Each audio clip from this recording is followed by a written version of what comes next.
Hello friends, welcome back to my channel. তো যেমন কি আমি কয়েকদিন ধরে তোমাদের সঙ্গে কয়েকটা রেসিপি শেয়ার করছি, তো আজকেও ভাবলাম তোমাদের সঙ্গে আরেকটা রেসিপি শেয়ার করি। তো আমরা সবাই আজকে একটু গেছি নদীর পাড়ে।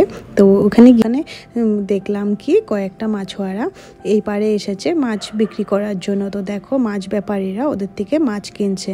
তো আমি ভাবলাম কি আমিও অল্প স্বল্প মাছ কিনে নিই। তো এই দেখো একটা লম্বা চড়া একটা মাছ পেয়েছি যার ঠোঁটটা এই লম্বা।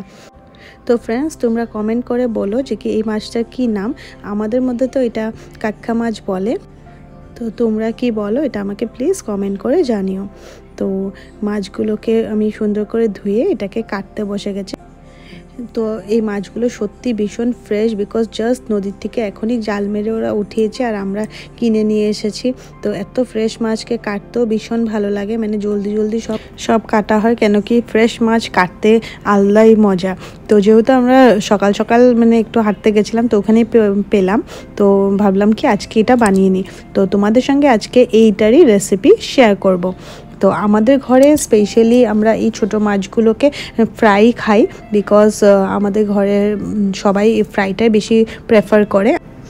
বাট আমার এটার পাতুরি খেতেও ভীষণ ভালো লাগে, পেঁয়াজ দিয়ে যে পাতুরি বানায় না, ওটাও খেতে ভীষণ ভালো লাগে। তো দেখো আমার অলরেডি মাছ কাটাটা ফুললি কমপ্লিট হয়ে গেছে। তো এগুলোকে এখন আমি ভালো করে আবার ধুয়ে তারপরে এটাতে দেখো একটু নুন হলুদ মেখে অল্প রেখে দিব, বিকজ মাছগুলোতে অল্প নুন আর হলুদ একটু টানলে তখন গিয়ে খেতে আরও ভীষণ টেস্ট লাগে। তো দেখো এই নুন হলুদটা দিয়ে আমি এটাকে ভালো করে মিক্স করে নিব, তাকে সব কয়টা মাছে নুন হলুদটা পরিমাণ মতে পাক। তো এই মাছগুলো সত্যি খেতে বহুত ভালো লাগে, যতই মানে ছোট মাছ হোক অতই টেস্ট বেশি ভালো আসে, বিকজ ছোট মাছের কাটতে হতে পারে টাইম লাগে, সময় লাগে, কিন্তু খেতে ভীষণ ভালো লাগে। তো এই দেখো এখন কড়াইতে তেল দিয়ে দিয়েছি আর তেলটাও গরম হয়ে গেছে, আমি মাছটাকে ফ্রাই করে নিচ্ছি। তো আজকে আমি সিম্পল একটা রেসিপি বানাবো, জাস্ট ফিশ ফ্রাই, অল্প কয়েকটা ইনগ্রিডিয়েন্ট দিয়ে ফিশ ফ্রাই বানাবো। তো এই রেসিপিটা গরম গরম ভাতের সঙ্গে খেতে ভীষণ ভালো লাগে, আমাদের তো বহুতে ভালো লাগে, জানি না তোমাদের কেমন লাগবে। আশা করি তোমরাও ট্রাই করবে, আর আমি জানি ম্যাক্সিমাম বেঙ্গলিদের ঘরে এটা ট্রাই করাই আছে। মাছগুলোকে আমি ভেজে নিয়েছি, এখানে চপড অনিয়ন আর চিলি কেটেছি, আর এখানে দেখো অল্প একটা ক্যাপসিকাম ছিল ছোটো মোটো ওটা, আর পেঁয়াজগুলো দেখো এটা অন্যরকম করে কেটেছি, এটা একটু বড় বড় কেটেছি, এটা একদম মিহি কেটেছি। আর তারপরে এখানে জিঞ্জার আর গার্লিক পেস্ট অল্প করেছি। আর এখন দেখো গরম তেলের মধ্যে আমি যে বড় বড় পেঁয়াজগুলোকে কেটেছি আর অল্প কয়টা ক্যাপসিকাম ছিল ওটাকে ডিপ ফ্রাই করে নেবো, জাস্ট অল্প দেরির জন্য 1-2 মিনিটের জন্য একটু ফ্রাই করে নেব। তো এটা পরে দিয়ে আমরা ফ্রাই করার পরে এটাকে উঠিয়ে রাখবো।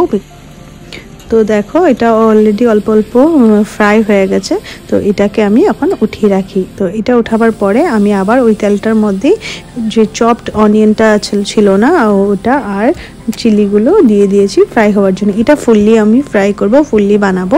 তো এই দেখো পেঁয়াজ আর লঙ্কাগুলোর মধ্যে আমি এখন এখানে পরিমাণ মতো একটু নুন আর হলদি দিয়ে এটাকে ভালো করে মিক্স করে অল্প ফ্রাই হতে দিব।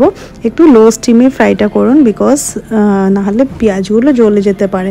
তো আর তার মধ্যে আমি একটু জিরা পাউডার অ্যাড করছি, এটাতে একটা স্মেল দিবে, ভালো সুন্দর স্মেল দিবে।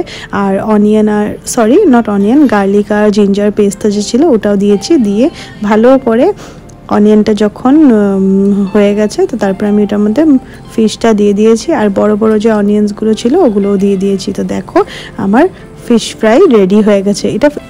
এটা গরম গরম ভাত দিয়ে খেতে দারুণ লাগে। তো ফ্রেন্ডস, যদি আমার ভিডিও তোমাদের ভালো লাগে তো প্লিজ চ্যানেলটাকে লাইক শেয়ার এন্ড সাবস্ক্রাইব করে দিবে। আর ফ্রেন্ডস, আমি কোনোদিন আগে রান্না করিনি, এখন আমার রান্না করতে ভীষণ ভালো লাগে। তো ভাবি কি যাই রান্না করছি তোমাদের সঙ্গে অল্প শেয়ার করি। এগুলো আমি কয়েকটা আমার জন্য নতুন রেসিপি, বিকজ আমি কোনোদিন আগে ট্রাই করিনি, তো সেটার জন্য তোমাদের সঙ্গে ট্রাই করছি আর তোমাদের সঙ্গে শেয়ার করছি। আর ফ্রেন্ডস, আমি আমার ভিডিওটা এখানেই এন্ড করছি। Bye bye.